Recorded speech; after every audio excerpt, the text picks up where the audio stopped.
You are about to listen to an exclusive interview here on Maximum Threshold Radio at MaximumThreshold.net. Maximum Threshold, you're on the air. Yeah, hi, this is Troy. Hey, Troy! What's going on, man? Going? So what'd you think of the show tonight so far? I know you were listening in. I feel bad for you. It's interesting. I wasn't expecting it. How I don't know anything really about you guys. How big is this? Well, Dom's about 260, Dave's about 270, and I throw about 2 Vils of Jewy goodness on it. So we're about 3 tons of metal mayhem. We're rebroadcast in 40 markets, about 250,000 listeners a week, and we have a print magazine as well at the radio network. Oh, nice. So that's what we're about. We heard More a little importantly, Dominic and Yes. myself are huge fans of Thanksgiving. That's it. Whereas Oh, I'm great. not a huge fan of Thanksgiving, but I appreciated the work that went into several of the sections of the movie, and that's why I wanted to ask you about a few things. All right. Is it you that owns the puppet shop or puppet school? No, I do not own the puppet school. Well, what exactly did you do on the movie? So I make sure I have the I right did person. everything except for Yomi and Flois. You mean Lois stole the show. no? I mean, what Flois did? did. Flois was in my list of stuff to do, but I just became too overwhelmed with everything else. And for what they're looking for, I went to school with a friend of mine. He has a really weird stylized type of sculpting he does and paint jobs. And I was like, he's got to do Flois. Well, you So did. I gave it to him. His name is Sean Collins. He did a great job. And yeah, and Flois really stole it. And especially with the music video that's after the credits there. Pretty wild. Now you did the what was it called again? Moosh? I did Rhonda Worm. I did the Muff suit. I did, Muff. That's it. Muff. Wow, I really I liked did that one. The turkeys, yeah.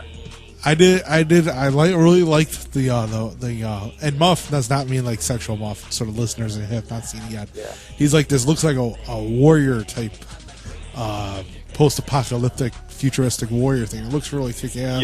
Yeah. Jordan had a real specific look. Jordan, director, had a really specific look he wanted me to do. He wanted to have an icicle kind of face and look like he was dipped in some sort of a rhino liner kind of material. And that was about as much as he told me. And I just kind of went with it, and that's what it ended up with. I mean, I really like the look of that. I also liked the look of the turkeys because it reminded me of Skeleton turkeys? Because it reminded me of Dark Crystal. Yeah, that's back when the first one was made. Jordan's done a little bit of sculpting before. He actually made the turkey for the first movie, and that was kind of his inspiration for it. And off of that, for this, I had to, upscale it quite a bit, but still keep it in that same, have that same look to it. So, that's where it. And Dark Crystal, ever since I was a kid, I don't know how in the hell I watched that movie and wasn't terrified out of my mind. But, yeah, that movie is big staple in my life, so it was really, really fun. Oh, I agree. I saw it in reference. theaters, and I just recently rewatched it on DVD the other day, which was really a trip seen as an adult. Because when you see it as a kid, Oh, yeah. then you rewatch something through an adult's eyes, it's like, wow. And it was a Yeah, lot there's more great adult. special features on that DVD, too. A lot more adult than what I expected it to be, Mm-hmm. Because there's a lot of hidden messages that you don't get as an 8-year-old or 10-year-old watching this thing. Oh, yeah. So you listen to the show. Do you think it would be possible for you to make a loincloth for Rhino from Manowar out of some turkey feathers? Or from... I could make him a loincloth pretty much out of anything, probably. Do it out of Dominic's goatee. Or out of Dave's back hair. That It's is got man come all over it, though. That is a lot of back hair. So It's got fleas. So are you a full-time sculpturist? Is that what you do? Do you have your own puppet shop or prop shop you do? Or? I've been trying. I'm working on getting a little production company off the ground. Have a Heart Productions. Working on a website now and trying to get everything together. But I've been doing special effects and making puppets, building, set pieces, just a whole bunch of stuff for almost 10 years now. Nice. More or less lower budget movies, but and photo shoots. But I like it that way. I like the lower budget aspect of everything. That just you can see so many more people putting so much more heart into it. It seems like than a bigger budget where there's studio money involved. But I'm working on that. I'm not doing it full time yet. So hopefully here in the future, I won't have a day job anymore. Well, anything, whenever you get a project that's coming up where your website is up and running, call us back and we'll promote the hell out of it, try to send people away. Because we have our fingers in just about every part of the entertainment world, whether it be movies, television. Mostly the seedy underbelly. But we'll definitely push it out there because you remember, you're only one person away from making it huge. Oh, I thought you were going to say being homeless. That too. But most of us put our life and blood into our art and our passions, so we respect that. But I thought you did a really great job. It was funny that Jordan, when he was telling that when he did the movie, that there was either a lower half or a top half of Muff because he didn't like the way the scene was as a full size shots. Yeah. So was that because of his design, or because you just couldn't come up with something you guys were happy with? Well, the way the suit went together, it was kind of like he wanted it to be, like I said, like it was dipped completely into something, and it couldn't. The way I made it to get in and out of easier, it would have been really hard because I didn't know the size of the person who was going to be wearing it to have made it one full suit.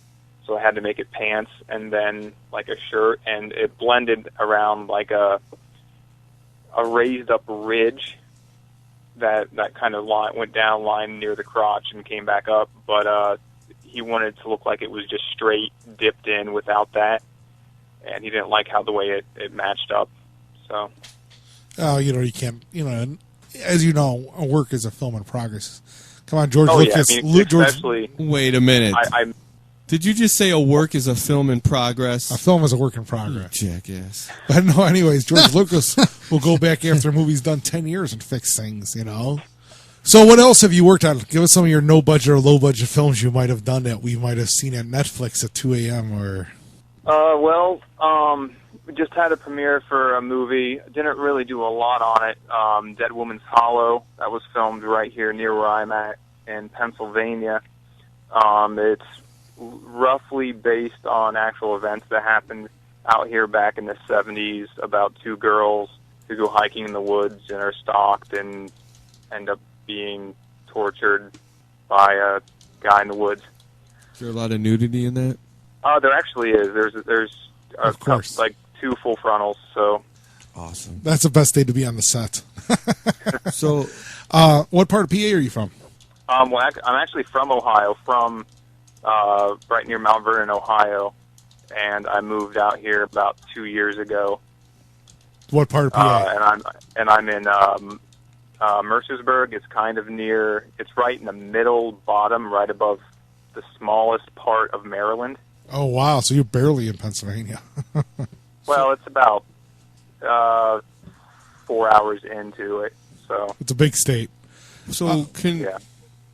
we need to get serious and touch on topical I was topics. going to ask him a What do you think about this whole thing that potentially there might never be another Twinkie or a ho-ho? I actually just heard about this today. Well, actually, yeah. When was it? This morning, my girlfriend told me about it, and I was like, I didn't comprehend. Like, I didn't understand it. What do you How think could this about be? a killer Twinkie? costume. That'd be awesome, man. And you shoot, like, because you know how the Twinkies have the 3 holes on the bottom? You shoot that mystery white stuff on people like acid. and kill them. Oh, what a good idea for a movie. You there? Yeah, I'd make it. I think it'd be Dave would eat it. Twinkie, yeah. You know, Pennsylvania does have a history of some great horror films going on there. I mean, you had Night of the Living Dead there. Definitely. Tom Savini's based out of Pittsburgh with his school there.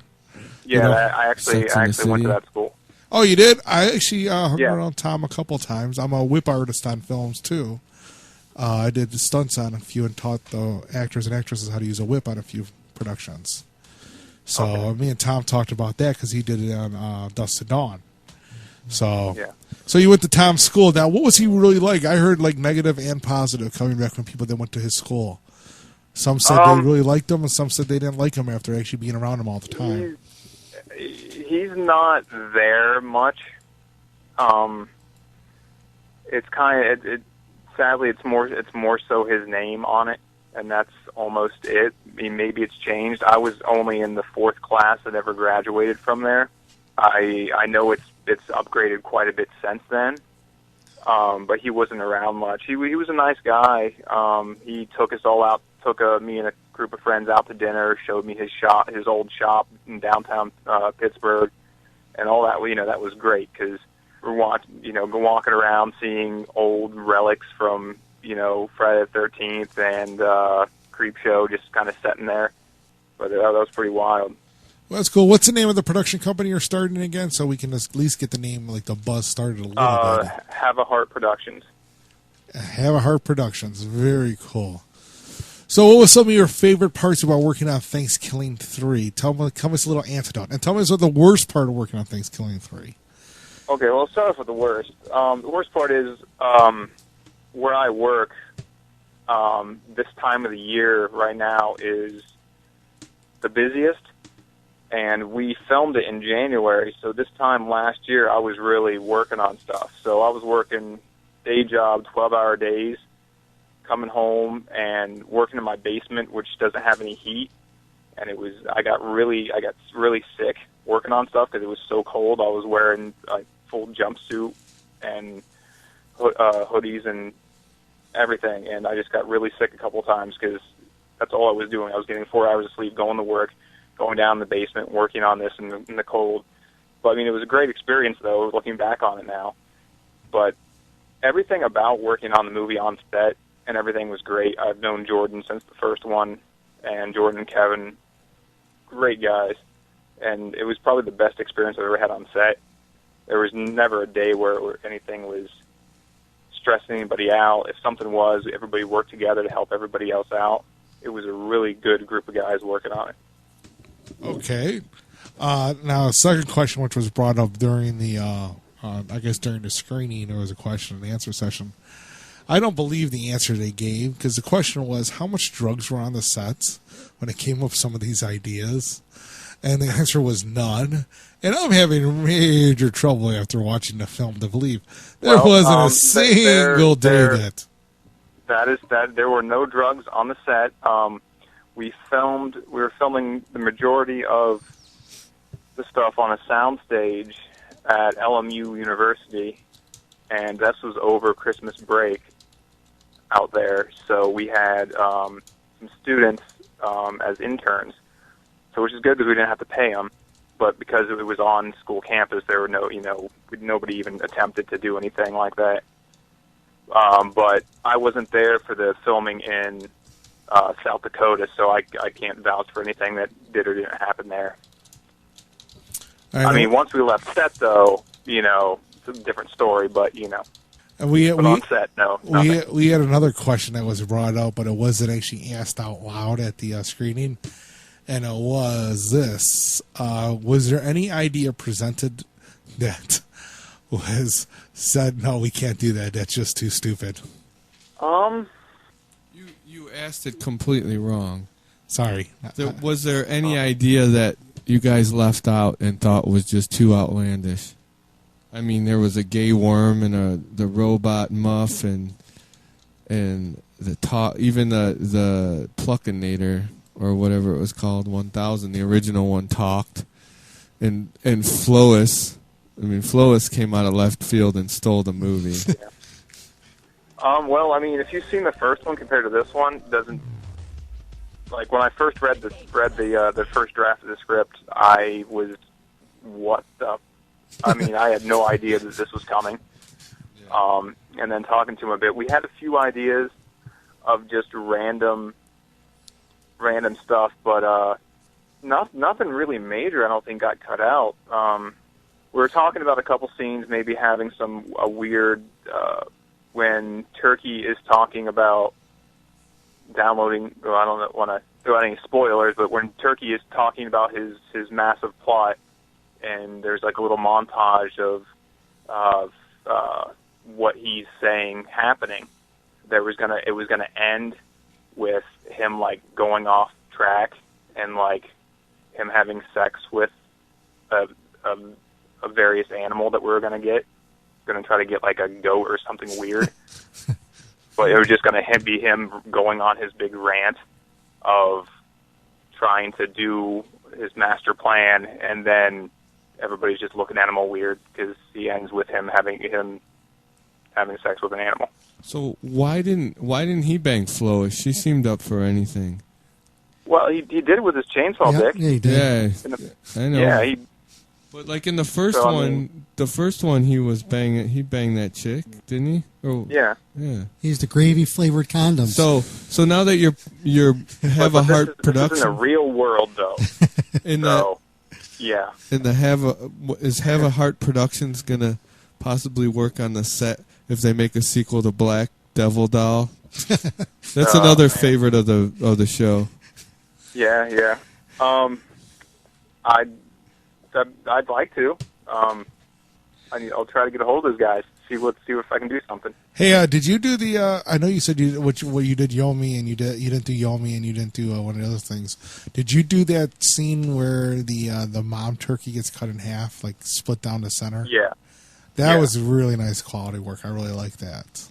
Oh, thanks. That's a really fun shot. I like how you see the strandules kind of come apart, and then you see little Nibbler there in the background.